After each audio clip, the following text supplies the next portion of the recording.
Hello, everyone. Hi. Can you hear me? Hi. Hi, good morning from Atlanta. Wow. Good afternoon from Germany.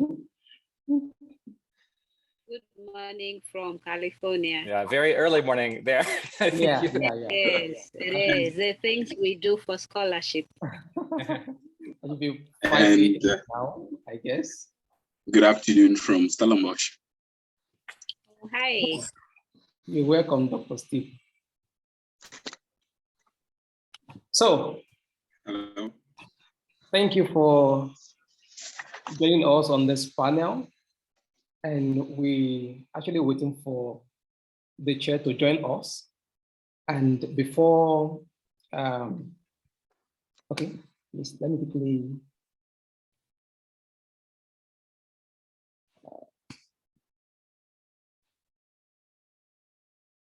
Okay, so I want to announce that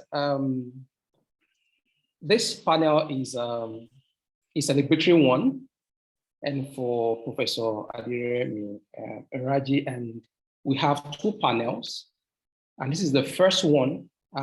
After now, we're going to have the second panel by 7:30 p.m. Nigeria time, and I want to invite everyone to join us. So I think, let me check if Prof is around it. Okay. All right. So you're welcome, sir. So let me get in touch with Professor Okoye, please.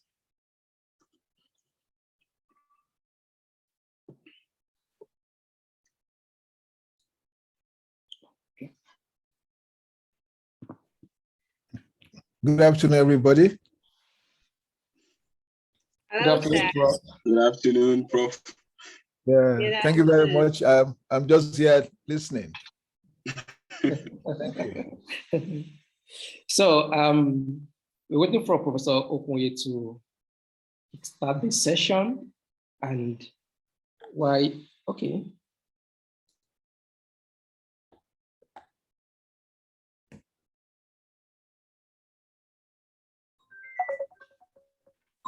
Oh. A moment, please.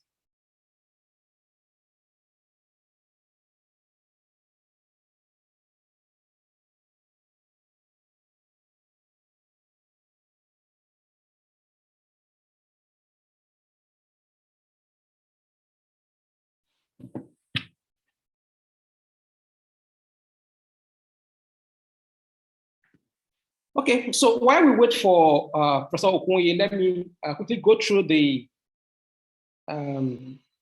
bios of the panelists, and maybe when he comes up, he will continue from where I stopped.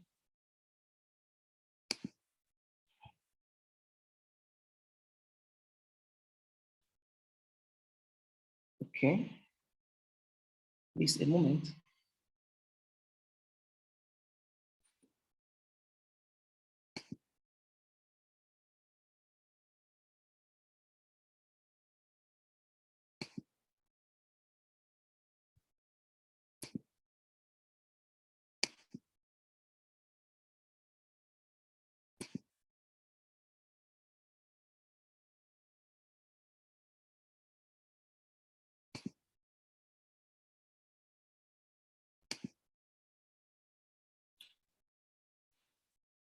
Okay, I'll start with Stephen Temitope David. Stephen Temitope David is a postdoctoral fellow in the Center for Afterlife of Violence and the Repetitive Quest, AVR, Stellenbosch University. He has a PhD in literary studies from Stellenbosch University and an MA from the University of Ibadan. Dr. Stephen, you are welcome. Can you hear me, please? Yes, I can. Okay. Thank you. Oh, all right. So the second person on the list is Otitofun Iyan. Itofu Ian is a PhD student, ABD at the University of California, Riverside. Her doctoral research examines how African geographies defines literary form and subjectivity in contemporary West Africa, Anglophone, and Afro-diasporic literature. Her research interests include African literature, post-colonial studies, critical theory, global Anglophone literatures, spatial literary studies, and digital humanity. Part of her, okay. And okay, another panelist here is Nata. Nata Sutman is Associate Professor of English and a core faculty member of the Institute of African Studies at Emory University in Atlanta, Georgia. He also serves as a book and media review editor in the Journal of African Literature Association. The author of the book, Poetry, Print, and the Making of Post-Colonial Literature, published in 2017 by Cambridge University Press. He's now working on a book about 21st century African poetry. So the last person on the panel is Monica Silvanus Oduete. Oduete is a senior lecturer in the Department of English, Faculty of Arts, Akwa Ibom State University, Nigeria. She holds a PhD in literature, 2014, an MA in literature from the University of Ibadan, 2008. Her area of specialization and research interests span Africa and African diaspora literature, Nigeria, transnational literature, and gender and trauma studies, interrogating intersecting dimension of identity construction in fiction writing. She's an associate editor of AKSU Journal of English, Journal of the Department of English, Akwa Ibom State University. Her research papers have appeared in reputable journals. She is a recipient of 2021 African Humanity Program, AHP, Postdoctoral Fellowship of the American Council of Learned Society, ACLS. So I want to welcome every one of us again. And let me check. Oh, so without wasting time, we'll still be waiting for Professor Okunye to join us, but I think we can start while we wait for him. So I will throw the floor open for the panelists. So I will call on Stephen David to start his presentation. You are welcome. Oh, his presentation rather, sorry. Thank you so much, and I'm really excited to be here. It's a huge honor to to be able to engage in a kind of conversation about Professor Remi Raji's absolutely wonderful body of work. So as most people know, giving presentations in the presence of one's teacher never stops being a sweat-inducing experience. So, Prof, I hope at the end of the presentation, my A+ will be waiting. So, I'll start by saying a few things about my encounter with Prof. Remi Raji, as we fondly call him. And then I'll also say a few things about his work. Of course, I'll use Sea of My Mind as a point of entry to think about some of the golden threads that one notices cutting across or tying together is over as a whole. So I'll just read a little, then I'll read some of the poems because Remi Raji's writing is so beautiful that it's impossible for you to, for one to cut, like when you want to analyze it, a poem, it's almost impossible for you to begin to butcher the poems as you do your close reading. My one thing I do is to read or present the poem as a whole, and then say a few things about the poem. So Remi Raji, or Remi Raji as we fondly call him, seamlessly combines the heavy burden of being a literary theorist and a poet. As we know, these two realms of exegesis are really aligned or at peace with each other.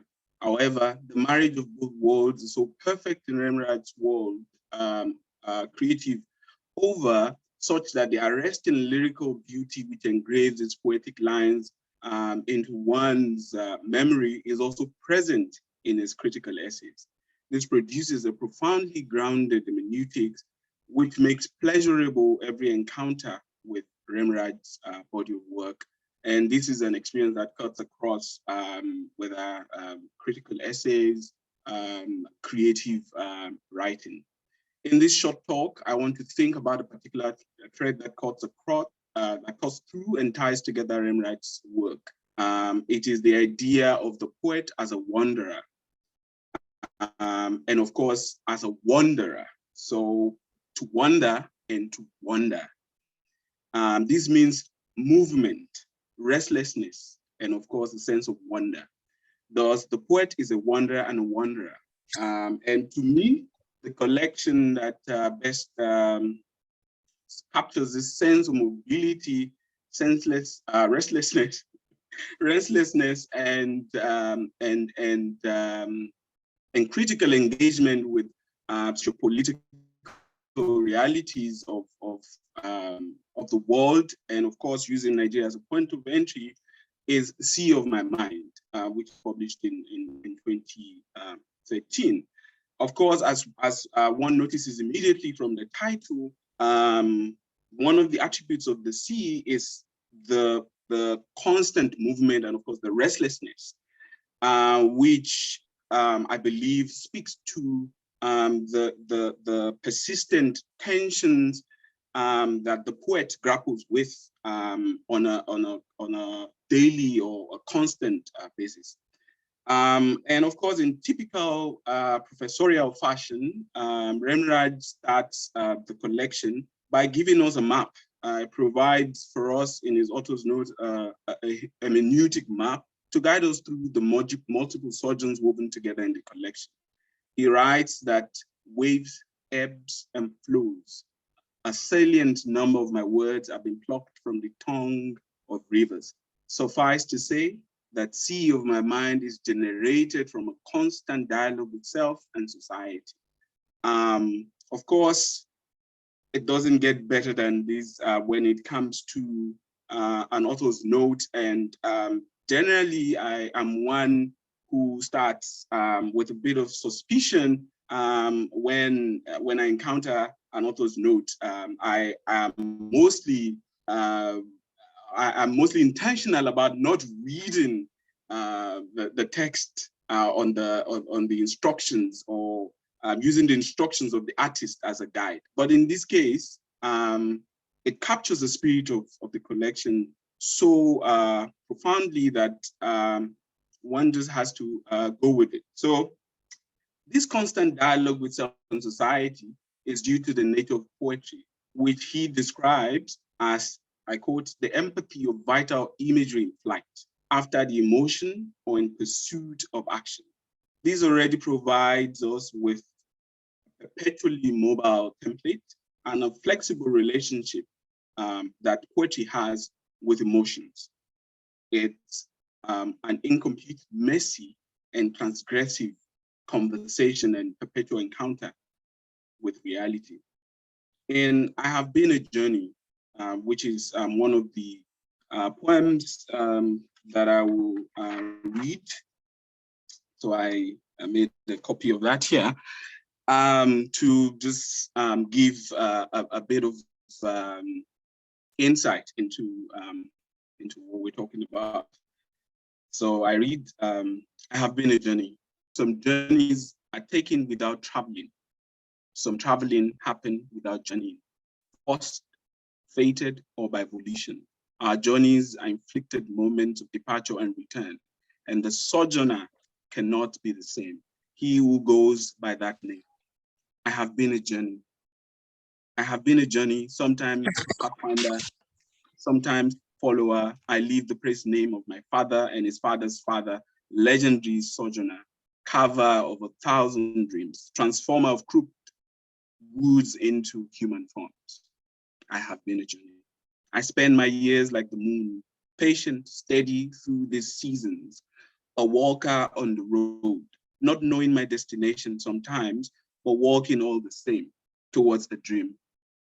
I commit you, therefore, to the mind of motion and encounter, of shuttling between spaces, the surprising activity of discovery, of moving without moving, and of knowing without knowing.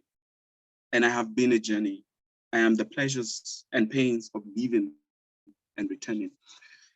Without even doing much close reading, this is a poem that conveys its essence quite clearly. But what I want to really zero in on are two moments in the poem. The first is, of course, the kind of genealogy which the poet creates here.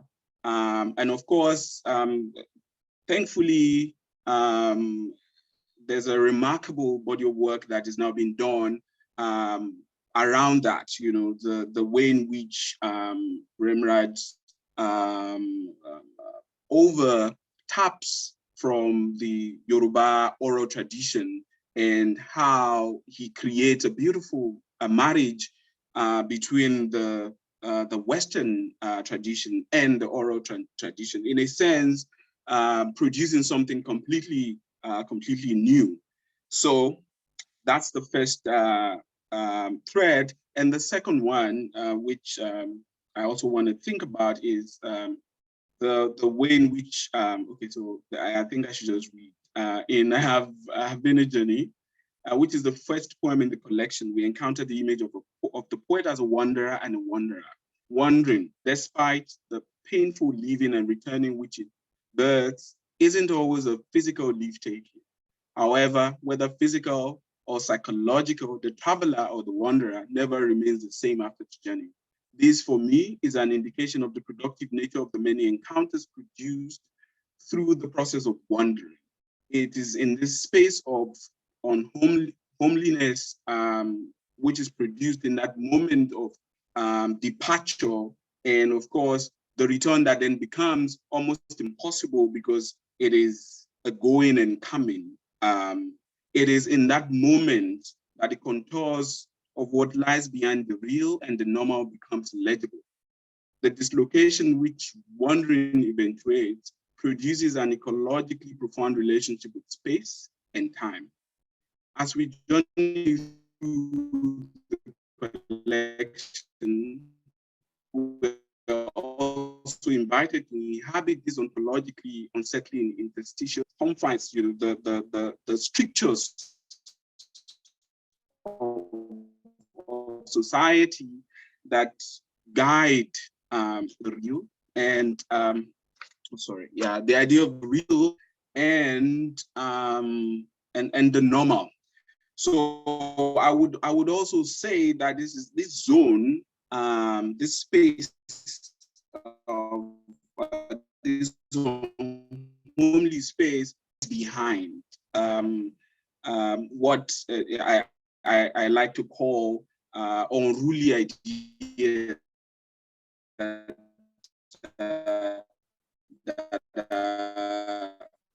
that I've refused because I can see that time is really flying. So the second, I don't think I'll read the second poem, but it's also a poem that I really love. By the way, my favorite teacher of the poem, but I believe that this kind of like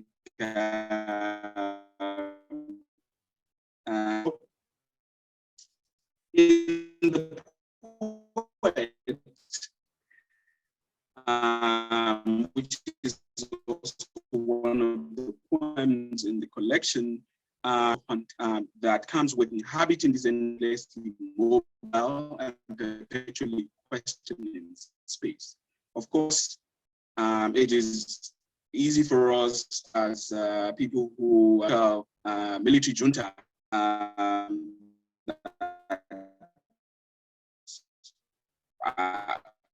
would like to say past, but present, because I mean, these same people are, yeah. So what the sense that one gets from in the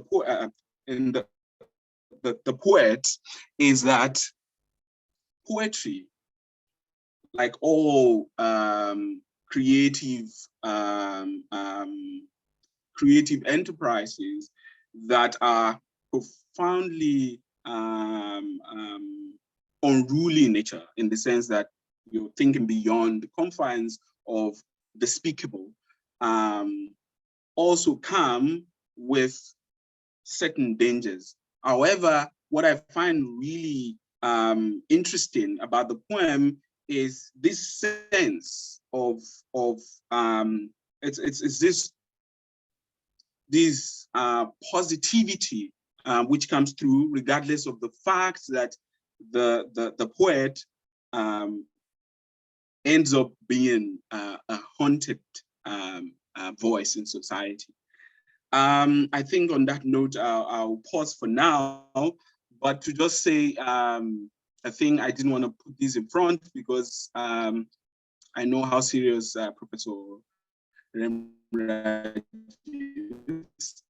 I want to say that I can't speak about the scholar that I've become today or that I'm becoming without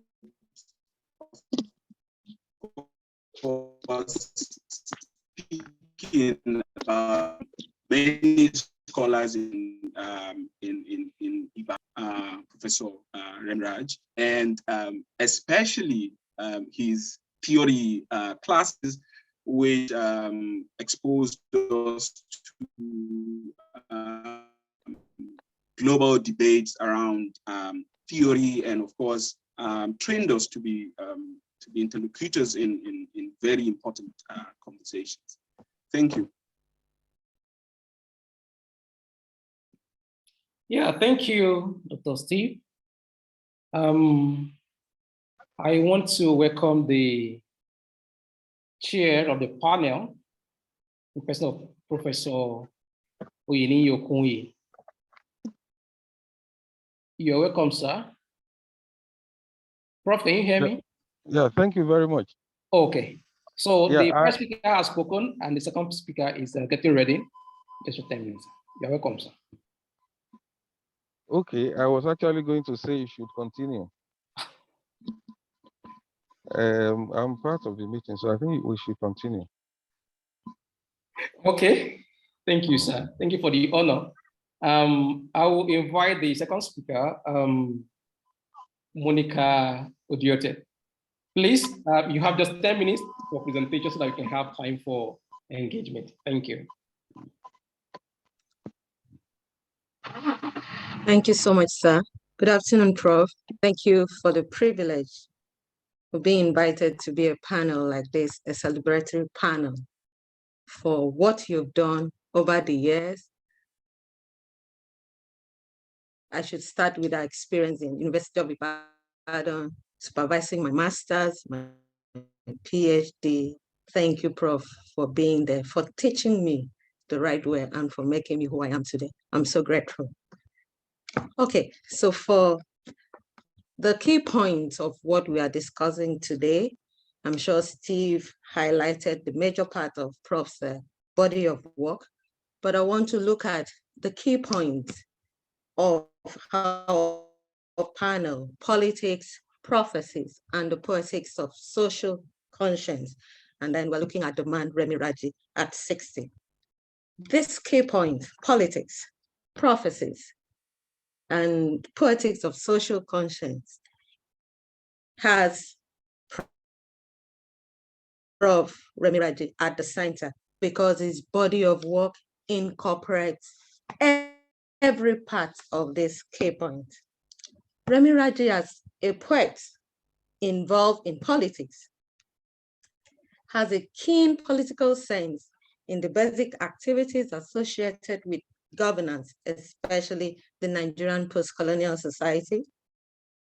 His body of work deals with the stubborn materials of the Nigerian post-colonial society, like I said earlier, and Africa at large. His poetry is crafted and deeply engaged in human rights issues. A sense of responsibility and the concern for the problems of the common man. And then if we look at him as a poet committed to social conscience, Remi Raji employs an imaginative literature in the appropriate form, that's the poetry form, and he uses poetry as a site for the interrogation of issues of justice and equity.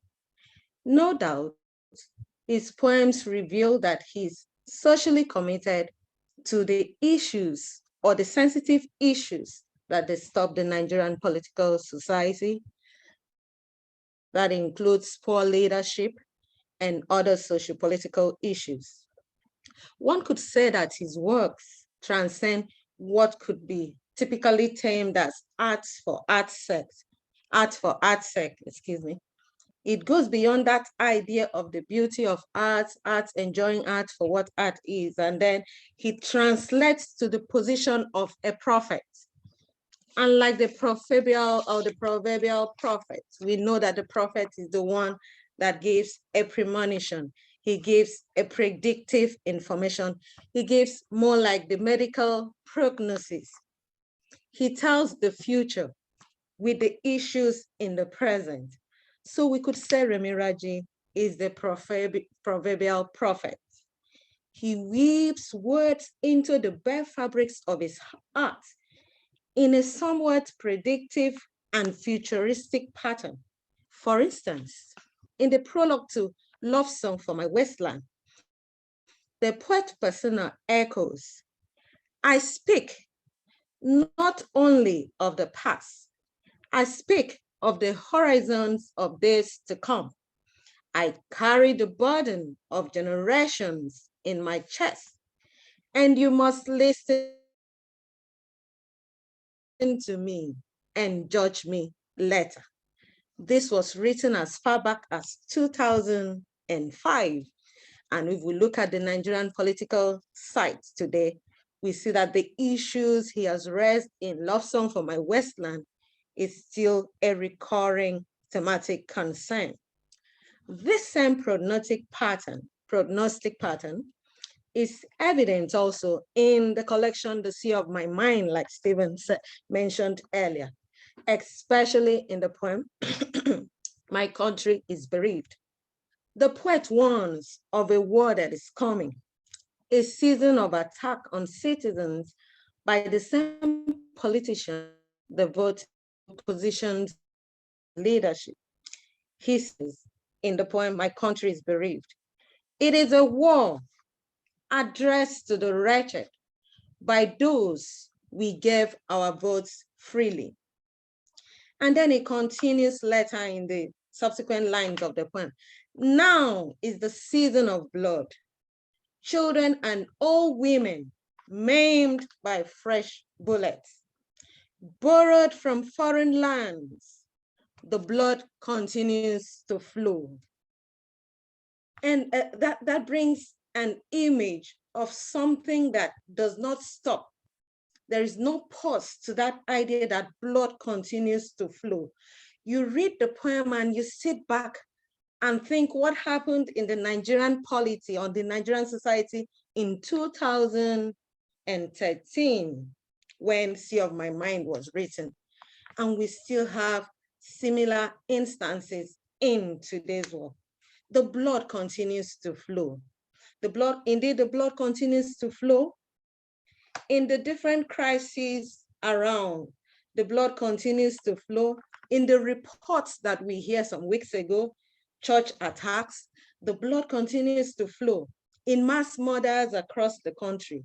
The blood continues to flow in ethnic clashes in different parts of the country. The blood continues to flow. I sit back and I think about it. Will the blood ever stop to flow in the Nigerian society? So indeed, we have a poet in our midst. We have a prophet in our midst. We have a man who is committed to social conscience in the person of Professor Remi Raji. 9 years after Sea of My Mind, published in 2013, the blood continues to flow. And we ask ourselves, will it ever stop? What's the way forward? I think I was timing myself within the limited 10 minutes, and then I think I'll hand over to the next speaker. When will the blood stop flowing? Thank you, Prof.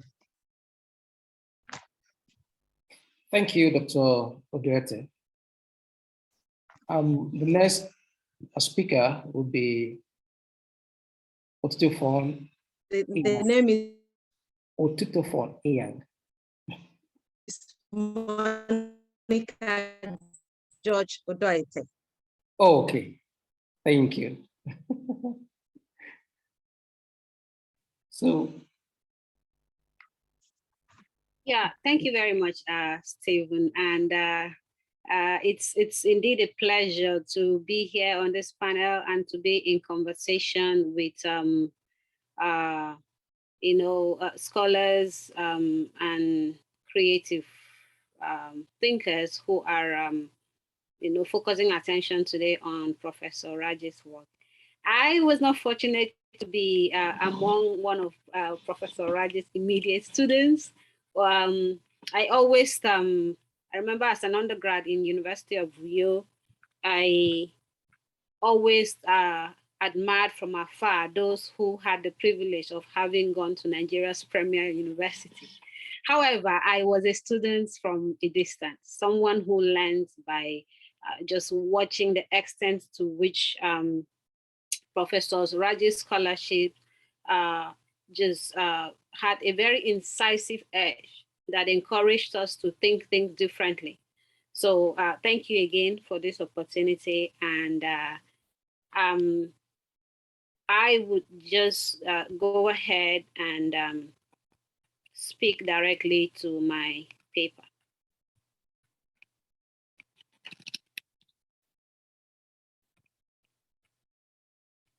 So the title of my talk, brief talk, is A New Train is Coming Through Our Land, Remi Raji's Itinerant Poetics.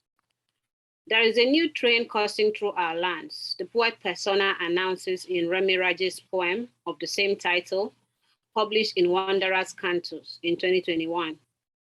The itinerant train in this poem functions as a metaphoric trope through which Raji teases out and addresses anxieties associated with Africa's current role as actor within the global geopolitical discourses. My reference to this poem in my presentation, however, attempts to move beyond just the thematic implications to couple the metaphor of the train to what I call Raji's itinerant poetics. My starting point then is from the moment, the metaphor of the train as a hint towards how often people move, are moved, desire to move, reflect on their movement, travel, return home, inhabit places, get displaced, relocate, reunite, etc. in Professor Raji's poetry. It is noteworthy that the poet attributes this latest anthology, that's Wanderer's Cantos, to a desire to condense various expressions of wandering and birthing, of waiting, of loving, of passing, of reaping, of surviving. This he says in the author's note. Being a wanderer himself, the author has discovered other lands, even as he has gained huge opportunities to see beyond mere seeing. Remi Raji's writing calls to mind Yeats' famous phrase, popularized by Chinua Achebe as the epigraph of the novel Things Fall Apart. And the phrase I'm referring to is from the poem The Second Coming, turning, turning on the widening gyre. I point to this phrase because much of Remi Raji's poetry seems to be visibly dependent on the construction of mobility, be they spatial, temporal, political, economic, or corporeal. Even moments of rest and pauses in his writing are often imagined as interludes between journeys, whether literal or symbolic. I pause on the term wonder to test out its heft as a theoretical base for engaging with the restless investment with mobility and its transformative potential that defines Raji's work. To wander, according to the Oxford English Dictionary, carries the meaning of being in circulation, of roving. It has the sense of being able to pass restlessly from one point to another, to traverse a field of view, to pause in a circuitous course, to wind, to meander. The idea of wandering is often associated with the potential to undergo gradual change in orientation, to digress, to even transgress. The wanderer is one who deviates from a given path or a determined course, the one who exceeds the boundaries of control. For progress to happen in life, there must be motion, Remi Raji says in an interview with Melita Varga, a recent interview.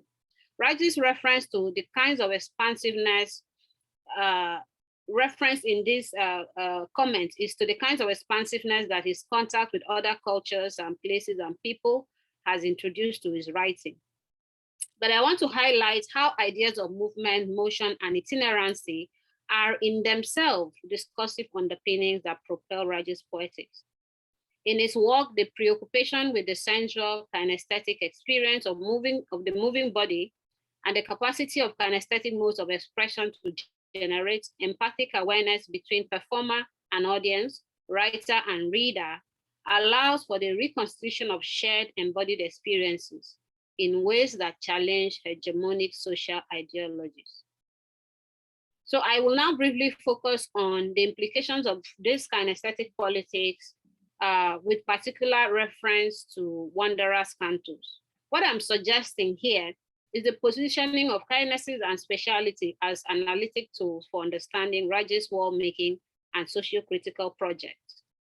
Paying attention to poetic vignettes in this collection, I ask, what is at stake for our understanding of African literary creativity, representation, and social critique when the idea of iterative motion becomes deployed as critical meta-language and creative theory, as we find in Professor Raji's work?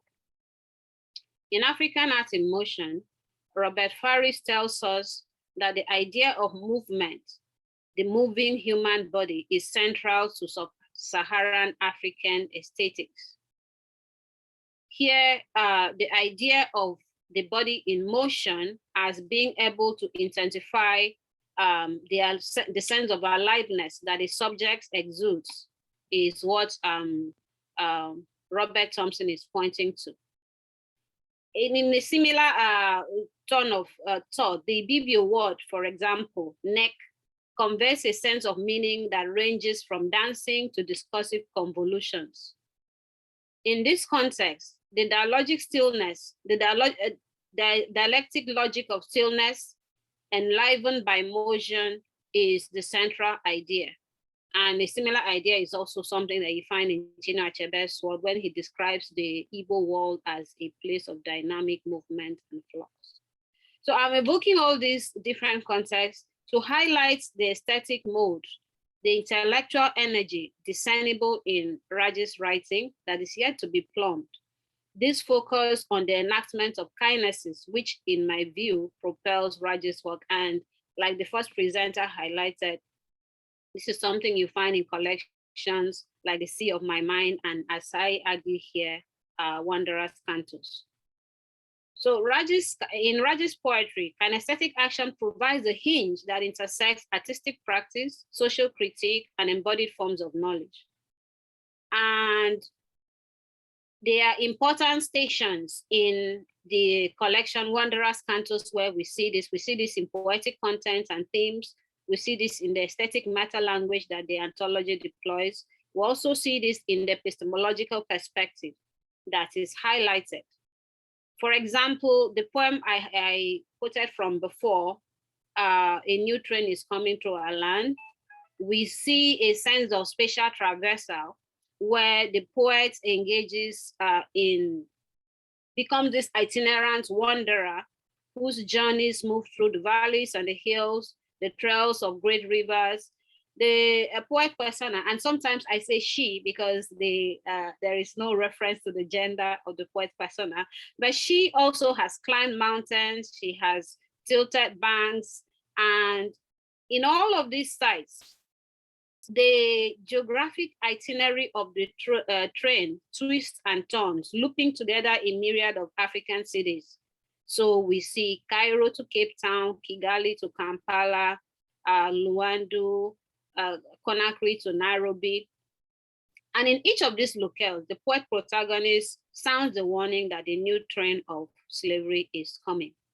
A similar exploration of spatial logics can be found in poems like Song of the Vanquished and several others. Time fails me to be able to plumb this in more detail, but I will conclude by highlighting how this sense of itinerancy, kinesthetic investment, consciousness, also defines Raji's aesthetics in terms of the kinds of epistemes that he draws into his work.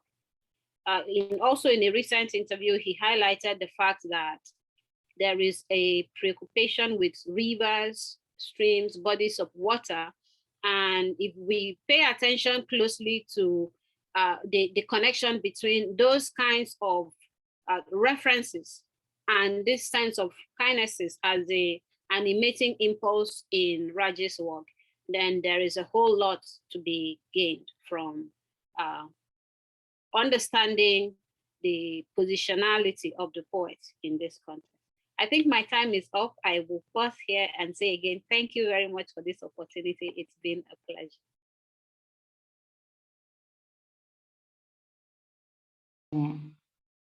I will now call on Nathan Sostman for his presentation.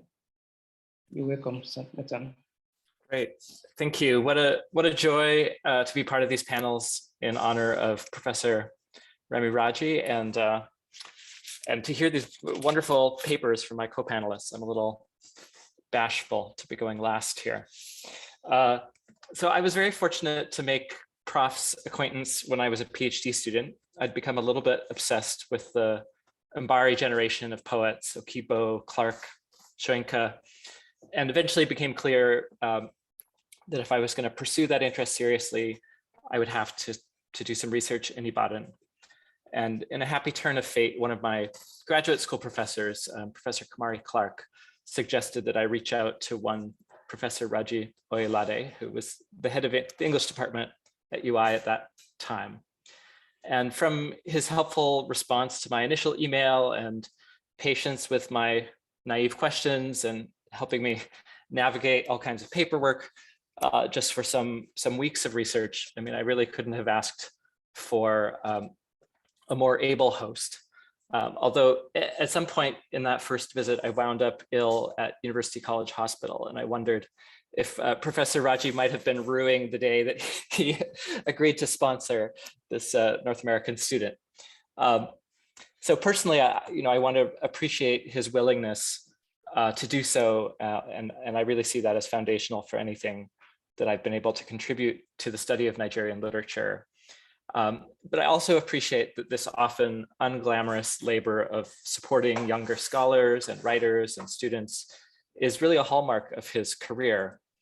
And if he may have caught the administrative bug as a student coordinating the famous Ibadan Poetry Club, this talent has extended, of course, not only to his positions of leadership in the university, but also to his work over many years with the Association of Nigerian Authors, with PEN, and I'm sure organizations of which I'm not even aware. So I thought I would start maybe by sharing something that you might not know about him, because Prof is always a man on the move, doing so much. You might not know that he's on the board of the Babishai Niwe Poetry Foundation based in Uganda, and founded by a Ugandan writer and a motivational speaker named Beverly Nambozo. The Babishai Foundation promotes African poetry through anthologies of poetry, through an annual poetry award and poetry festivals. And I was lucky enough to see Prof in action there some years back in 2018. So I thought I'd share a couple photos, and then I'll say something a little more formal about the poetry. So hopefully sharing is going to work here. Yes.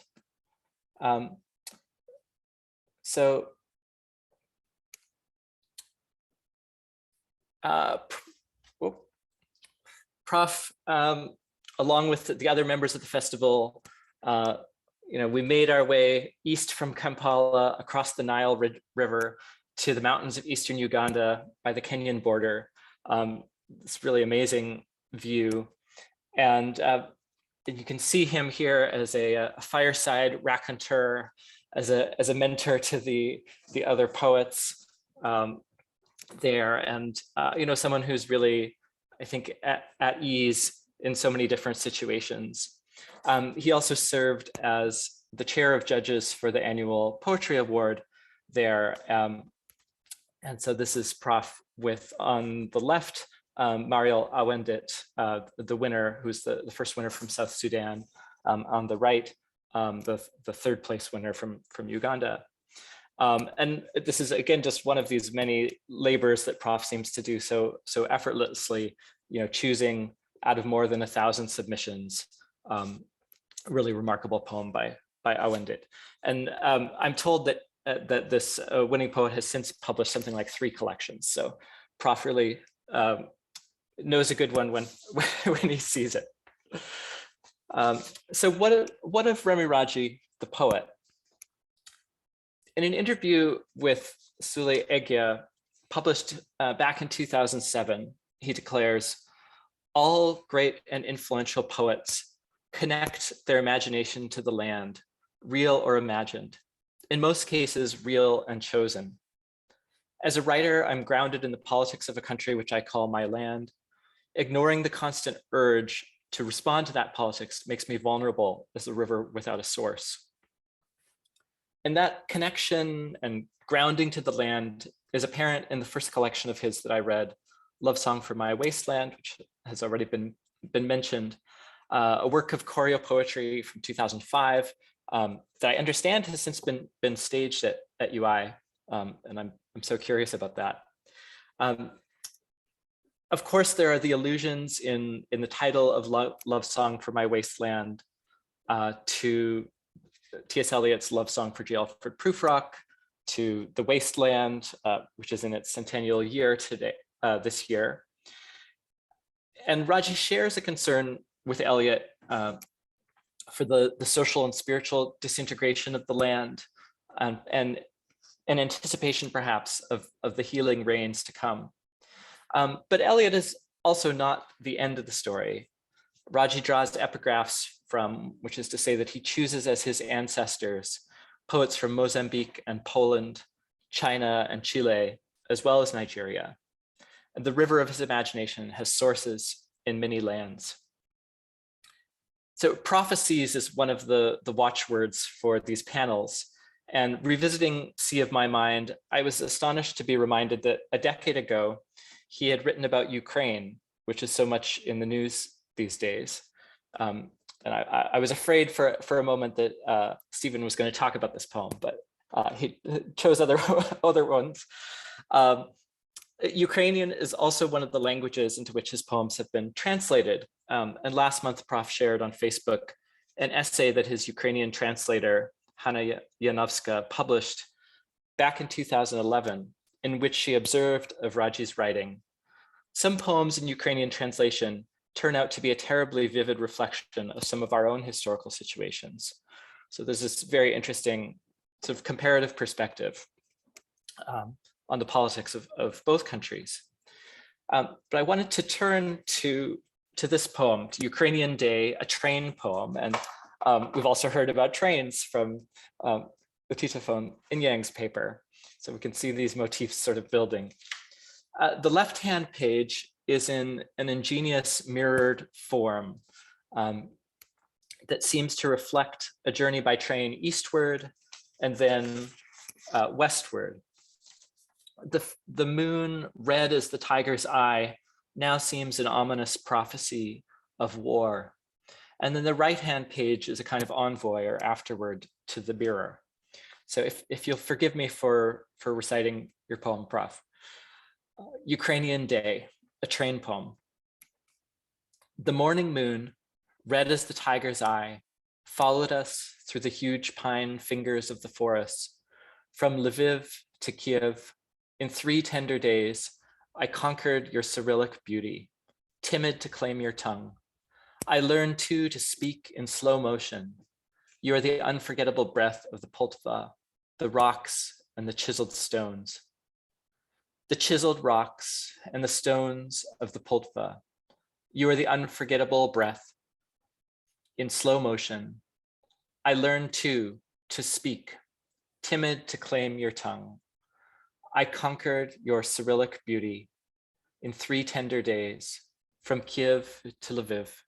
The fingers of the forest, through the huge pine, followed us, red as the tiger's eye, oh, the morning moon of my passion. The curious glint in the eye, the dark alleys of your smiles, the eyelash of your laughters, the symphony of water running underneath. Like Pushkin, I visit you, Lubny. I return with the unforgettable beauty of your land. As far as I could tell, Lubny is still under Ukrainian control. And we pray for a time when the symphony of water running underneath will be more audible than the sounds of jets or bombs. I'll close with lines from another poem in Sea of My Mind, Echoes of Absence, sorry. I know that Prof, ever the inveterate coordinator, is the PI for a Pan-African project on post-proverbials. And Echoes of Absence is in couplets. I'm not so sure if these should be read as proverbs or as post-proverbials. So maybe you can enlighten us afterwards. But here are a couple examples. When the river is licked dry by the sun, every bird becomes a seasoned swimmer. When the valley is flooded to the waist, every tunnel also boasts like the river. We know that Remi Raji is no jumped up swimmer, no boasting tunnel, but the real deal. May the river of his poetry never be without a source. Or in his own words, may these words weigh more than their echoes. May the echoes travel beyond the sounds. Thanks. Well, thank you so much, Nathan, for the presentation. And wow, time is fast spent. Now I will invite Professor Remi Raji to reflect on this presentation and give him some comment from. You're welcome, Prof. Okay, I must thank everyone. I must thank you. And I know that there are also attendees who are listening. Let me first of all thank Professor Niyo Koye for accepting to be chair. And because I know that he's very busy, he's currently the Dean of the Faculty of Arts at OAU. I know he's very, very busy. So thank you for coming. We come from a long tradition. Niyi was once a student, just like many of you. he holds the honor of being my first PhD. Actually, he enjoys saying that, but the truth of the matter was that 75% of the work had been done by my Oga Arigaruba before I took over. But he always, every time gives me the honor of being his supervisor. So I thank you for that. I know that Bemisola Adeoti is also here, also listening. He came after me, and so on and so forth. And yeah, thank you, Nathan, for those photos. I think I looked younger then. That's about 4 years ago. And I remember that we were climbing the hills and the mountains of eastern Uganda together. I always longed for that trip. UT has been my friend for many years, even though I think she ran away to Ilorin. She didn't want to come to Ibadan. And of course, these two Steves they're very great friends. I think I missed Buluwaduro by just one day in Germany just last week. We were not able to see, but I was lucky to have met Steve David in Berlin. So we always meet here and there. And of course, the banker who turned to a scholar, Monica. Monica was in money when I was supervising her.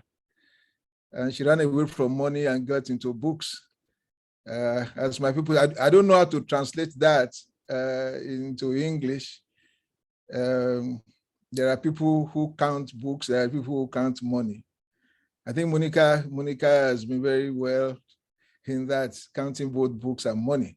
So I thank all of you. What else can I say? And of course, I must thank the LSA.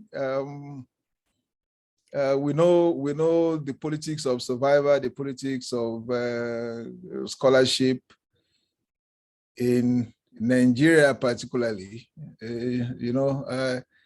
I didn't do anything extra. To warrant this, but I think it's an honor to have a seminar, a webinar, around you, and then to be invited, because I didn't know what you are going to say about my writing. I just tried to write. I think the only certainty, I told somebody 2 weeks ago in Germany, the only certainty I know for myself till old age is that I will keep on writing. I don't know any other thing. Nothing is certain in this country. And each time we get into it, I try to write about love. I try to write about nature and all of that. But I think politics writes itself into my poetry. I never attempted to write poetry, but it seems that poetry invites politics. And somebody, Iman Sule, I don't know whether he's here, Iman Sule was the one who said, oh, Remi Raji is a political poet. That's a very loaded one. I know little about Nigerian politics, but I'm just on the wings, to see what is happening. So I thank you for this. That's all I can say, for the celebration. And I'm happy that every one of you are in good places. You are doing very well.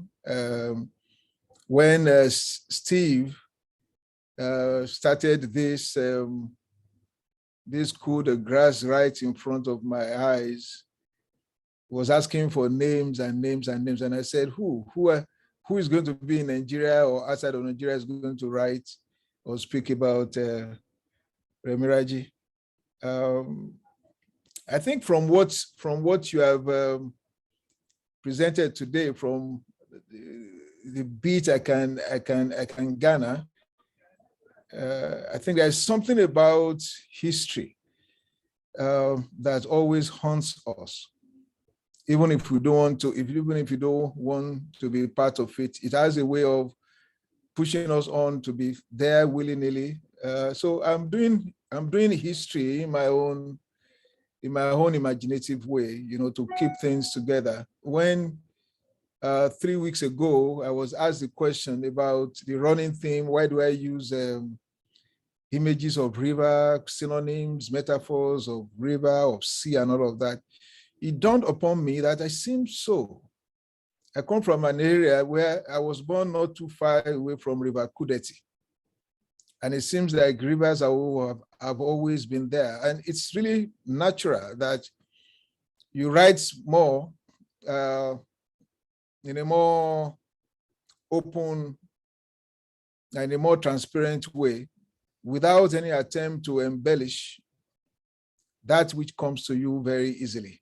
Maybe that's why up till now I've been able to write. When I did the sixth collection, when I finished writing the sixth collection, that is Sea of My Mind, you could see between Sea of My Mind and the seventh collection, that is Wanderer Cantos,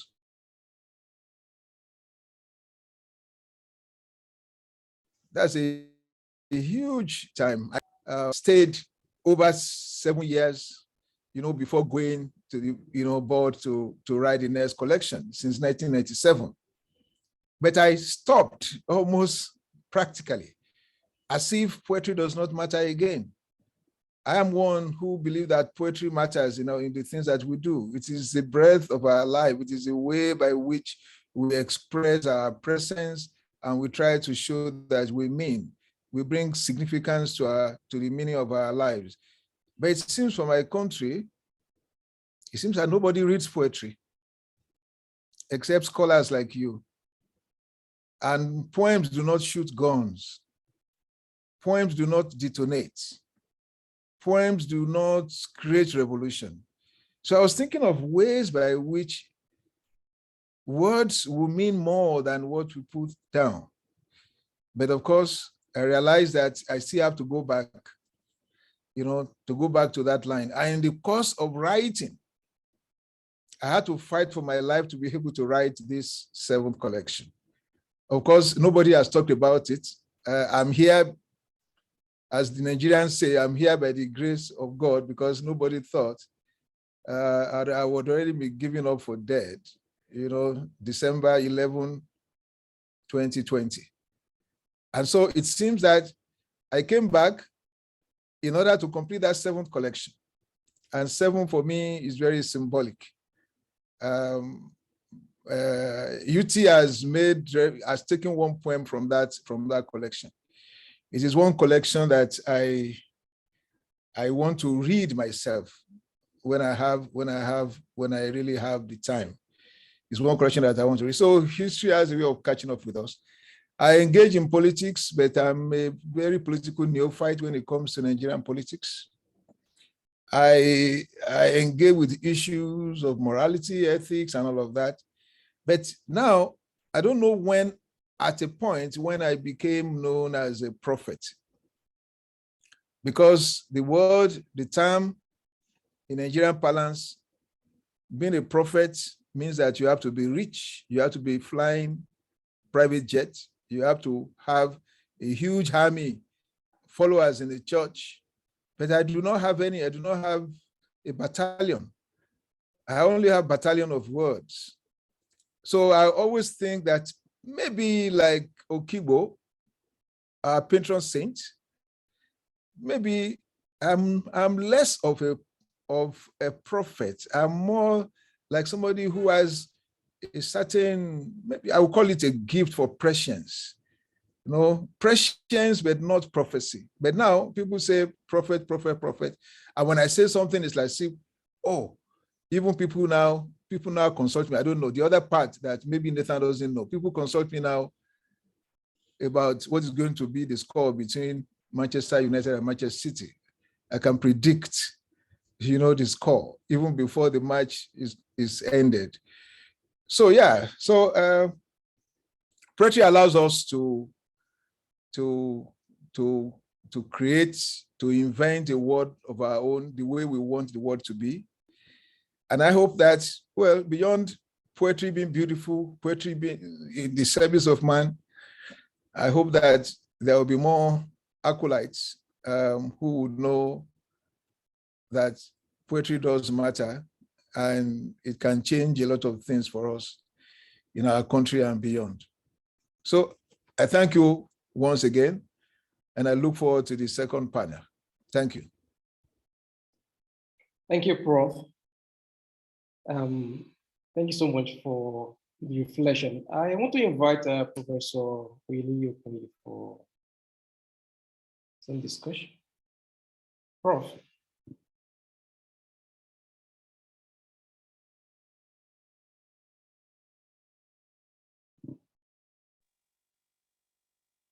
Hello. Hello, Prof. We can hear you. Okay, thank you very much. I want to thank Dr. Boluwaduro for putting the panels together. And I want to once again apologize.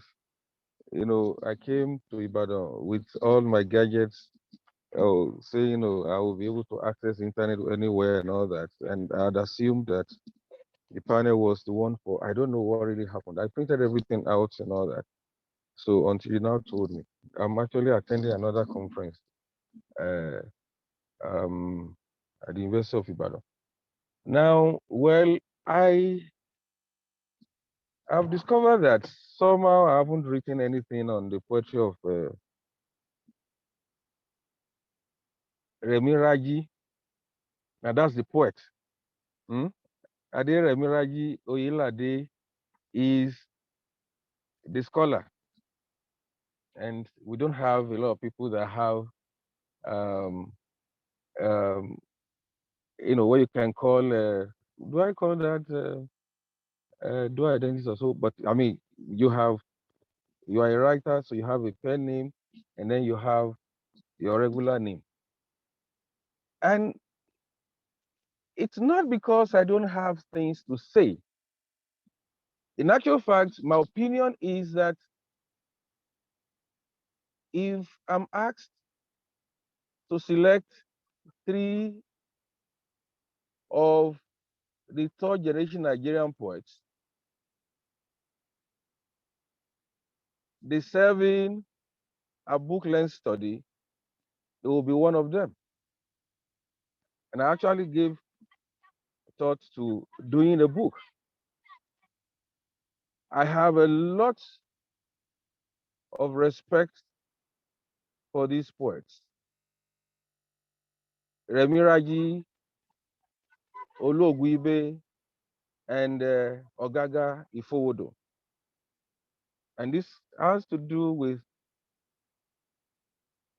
the kind of maturity that they bring into their work. Now, talking about Remi Raji, now, some of us have had the privilege of reading his work right from the beginning. Well, I know that when the first collection came, we had the opportunity of even teaching it to students in the early 90s. My friend Osita Ezeliora, you know, was really, really passionate about doing that. And that gave enough promise. But what I think is worth exploring in his work is the fact that there is this incredible dynamism. And so when you move away from the first collection and you get to the collection that actually recommends itself for performance and his more recent collections, just know that you are dealing with a poet who has found his voice. Now, one of the things I'm interested in is the way Nigerian poets actually are writing in various genres. And I mean, what I mean is, okay, no, let me put it this way. Like you have, in the past, we were more interested, or you know, we were more familiar with the poetry or literature with some public concern. But now you have poetry that has to do with travel. You have poetry that is a product of trauma. You have poetry that explores the amorous and things like that. And that is what I find is what, you know, you don't have him engaging one concern or focusing on a particular experience or exploring just one thing all the time. So, well, I've had to say that because I should say something, but of course, whatever I think I have to say about his poetry, I trust God that I will be able to publish. But he's a poet that we're all proud of. It's not because of our, you know, the kind of relation we have with him, but we know that this is a poet. By the time that Love Song was published, I mean, you would, if you are an admirer of good poetry, you certainly not discountenance the work. So I want to thank every member of this panel for coming, and I must say that I really enjoyed listening to the presentations. And I want to wish Professor Remi Raji Oyelade and Remi Raji all the best in the years ahead. Thank you very much. Thank you, Prof.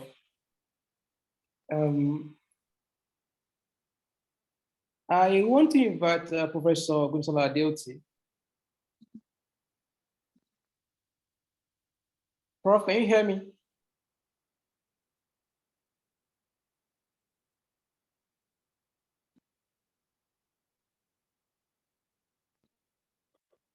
Professor Adeoti.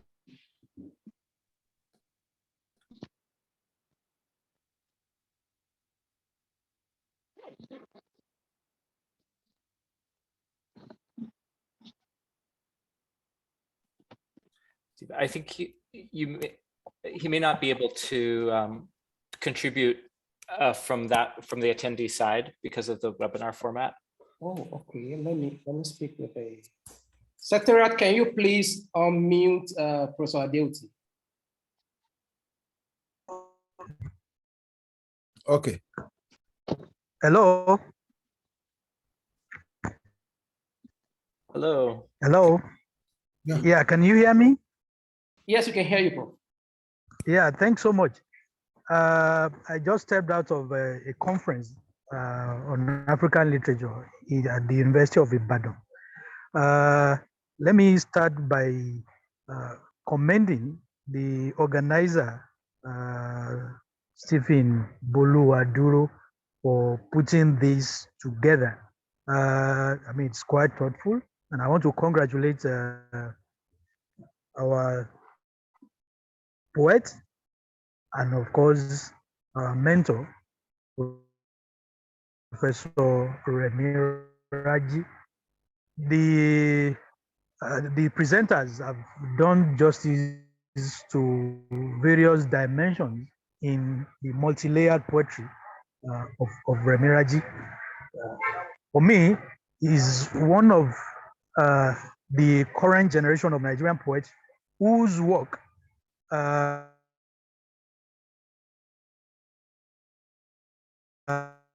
no one can exhaust, especially when you think about the dimension of politics, the dimension of social relevance, even the at personal levels, the autobiographical ones among them.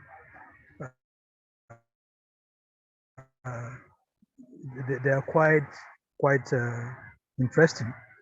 So I maybe in the evening session I want to say more on this, but suffice to thank Monica and Stephen the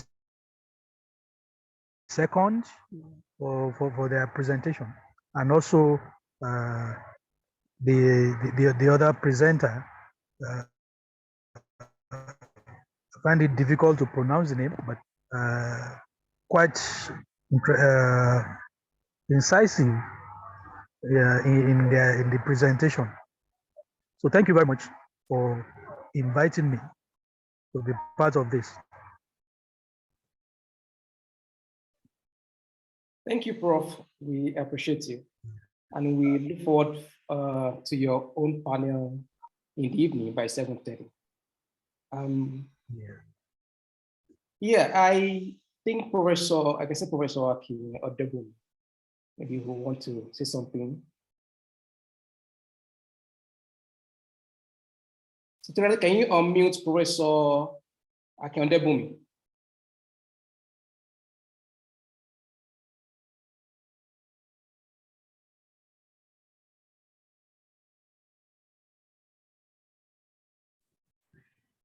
Okay, could you hear me?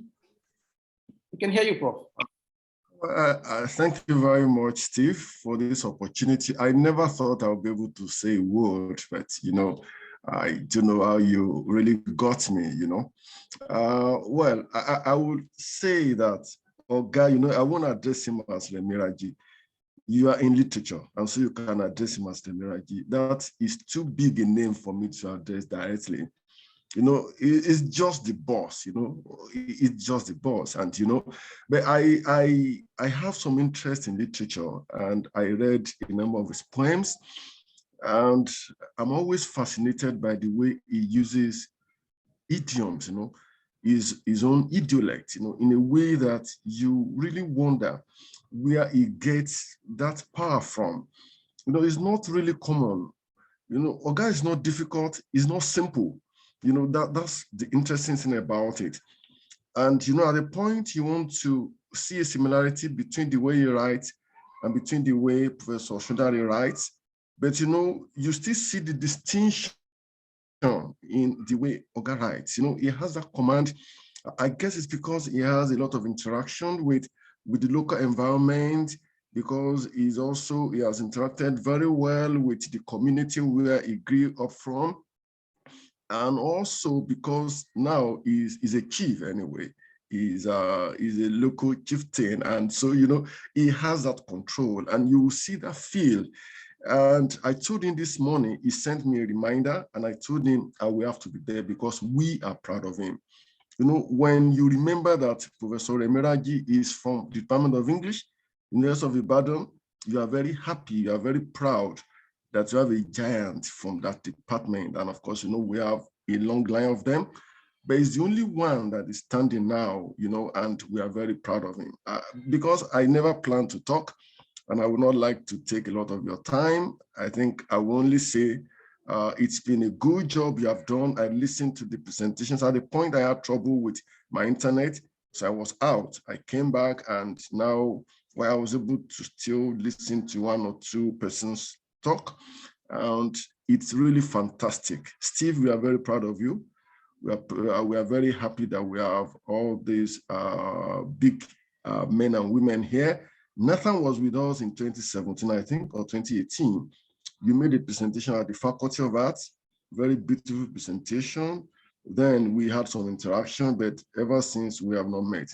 Steve, David, Temitope, thank you very much. Utitofon Inyan, that should be a name from Akwa Ibom, I guess. Yeah, that's the name from there. And of course, Monica, I know Monica very well. Monica was in UI. And of course, the big boss. Thank you very much for this opportunity. I appreciate you all. Thank you. Thank you, Prof. We really appreciate you. Thank you for coming, and thank you for your contribution. I think we have a question from UT. I think she can ask directly from Prof. UT, please go ahead. Yeah, thank you very much. I was like, while we're still anticipating questions from the audience, I'm going to ask this question. It's a trifle selfish, but this is a perfect opportunity to ask it. And I was wondering, Prof, what would you say to some of us aspiring writers who have closet poems that have never seen the light of day, and we are intermittently emboldened by occasions like this to want to put them out there, but we're still not sure whether we should inflict them on the general public. What would you say to people who are in such circumstances? Like, when do you know that it's time to let the poems travel? Thank you very much. Thank you very much. Sometimes you don't know. You don't know when the poem is ripe enough until you let it out. If I were to be speaking to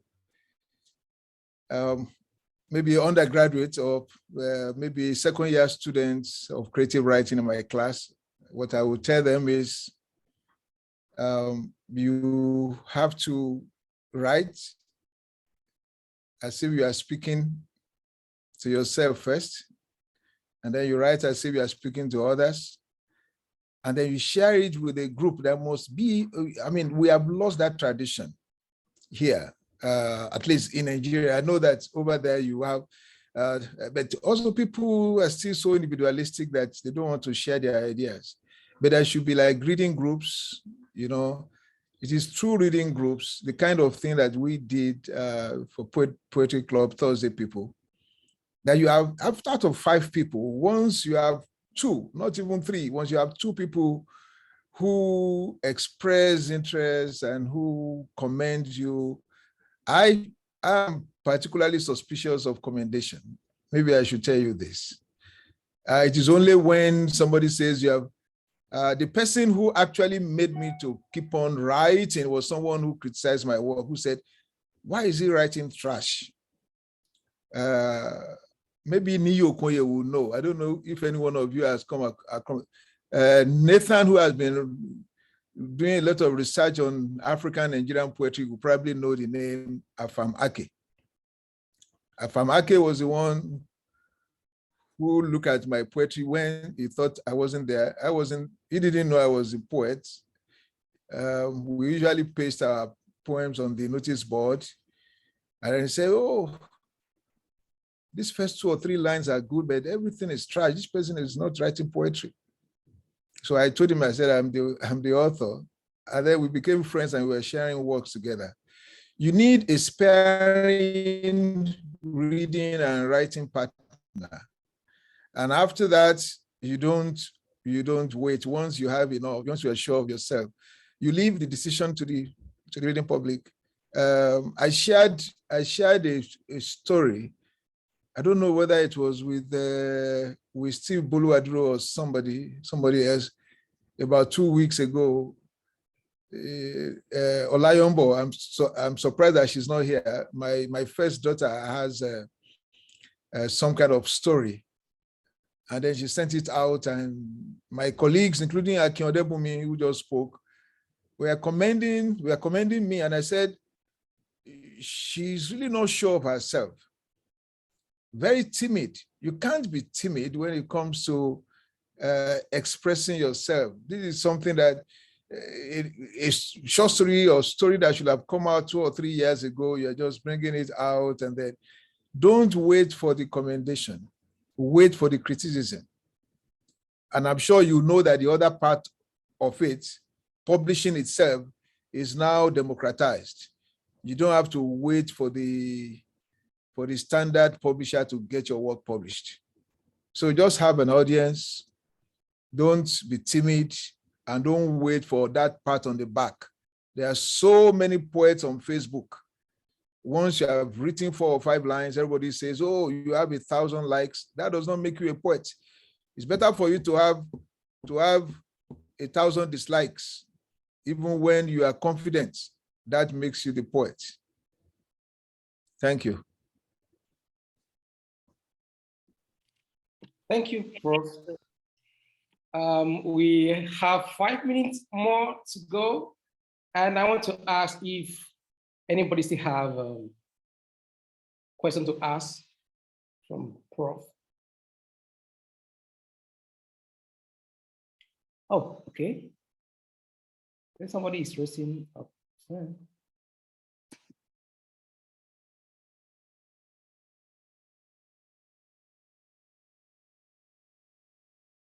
Okay.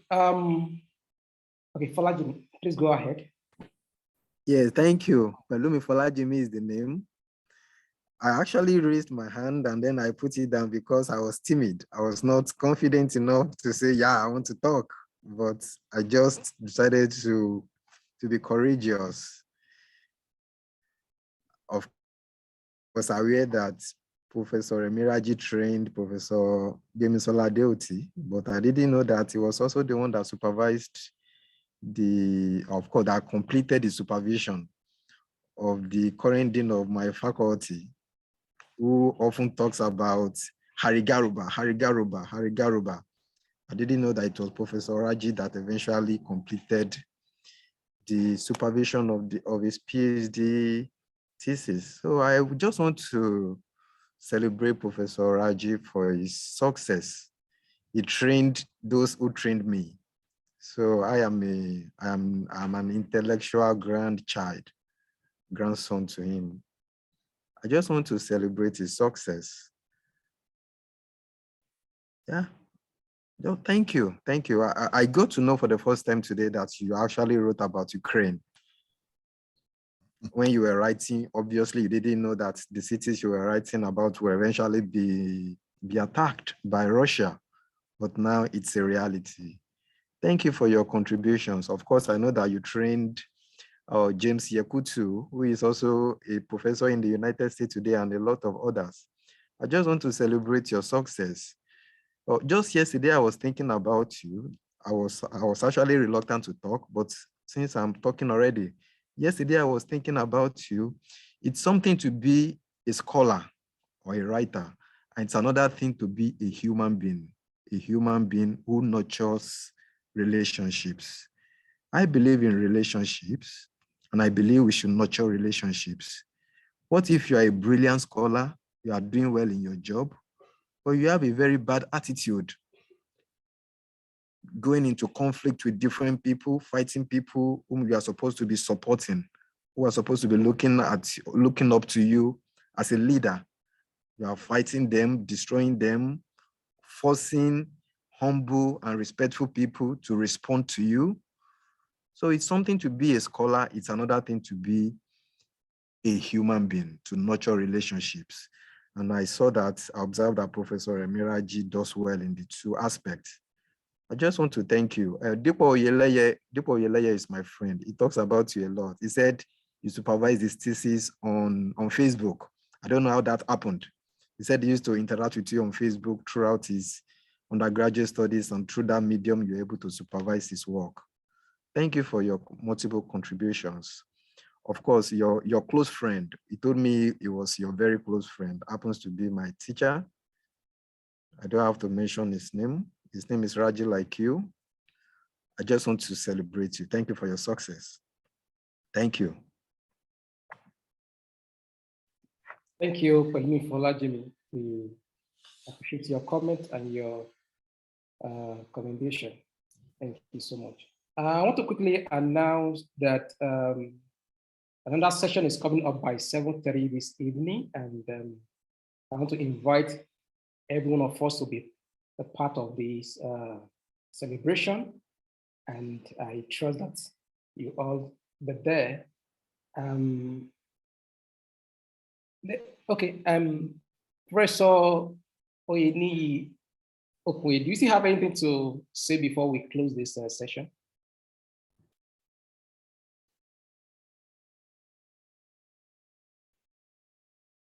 Prof, are you still there? Hello? Are you referring to me? No, Professor Oyeni. No, I'm okay. No, I think went I don't have anything to say again. Okay. All right, thank you. All right, thank you, sir. So I want to appreciate every one of us for being here. And thank you, Prof, for coming. Thank you for honoring this invitation. And well, we are still in the mood of celebration. And like I said, we are converging again by 7:30 this evening. And I want to see everybody here, God willing. And thank you to all our panelists. Thank you for great work. And definitely we'll get back to you. And I hope we can make sense out of this presentation going forward. So thank you, everyone. Thank you so much. Thank you. Dr. Odaite, I wanted to thank you, everybody. Say, thank you for the wonderful presentations. You're mute. Utsulefon, long term, mediocre. Remember, we met in New 3 years back or so. Oh my gosh! Oh my god! I have to say Abadi. It's yes. It's heavy on my tongue. I don't have people to speak. Oh, Abadi.